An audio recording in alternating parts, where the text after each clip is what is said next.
एक चुभन। पुरानी साड़ियों के बदले बर्तनों के लिए मोल भाव करती संपन्न घर की महिला ने अंततः 2 साड़ियों के बदले एक टब पसंद किया। नहीं दीदी, बदले में 3 साड़ियों से कम तो नहीं लूँगा। बर्तन वाले ने टब को वापस अपने हाथ में लेते हुए कहा। अरे भैया, एक एक बार की पहनी हुई तो है, बिल्कुल नई जैसी। एक टब के बदले में तो ये 2 भी ज़्यादा है। मैं तो फिर भी दे रही हूँ। नहीं नहीं, 3 से कम में तो नहीं हो पाएगा, बर्तन वाला फिर बोला।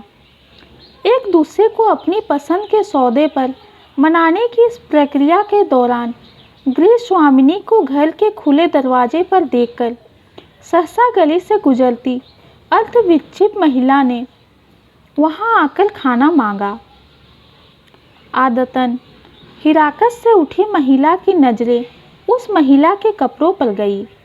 अलग अलग कर्तनों को गांठ बांधकर बनाई गई उसकी साड़ी उसके युवा शरीर को ढकने का असफल प्रयास कर रही थी।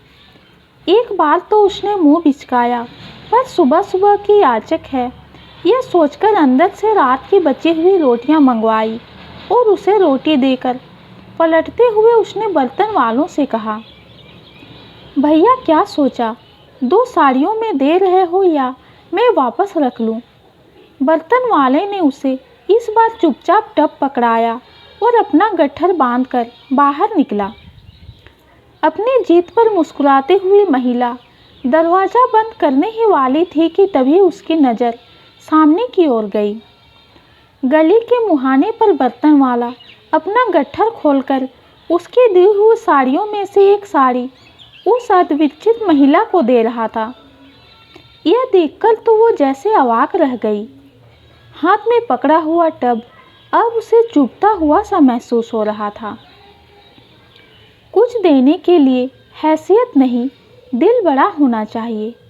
आपके पास क्या है और कितना है यह कोई मायने नहीं रखता है।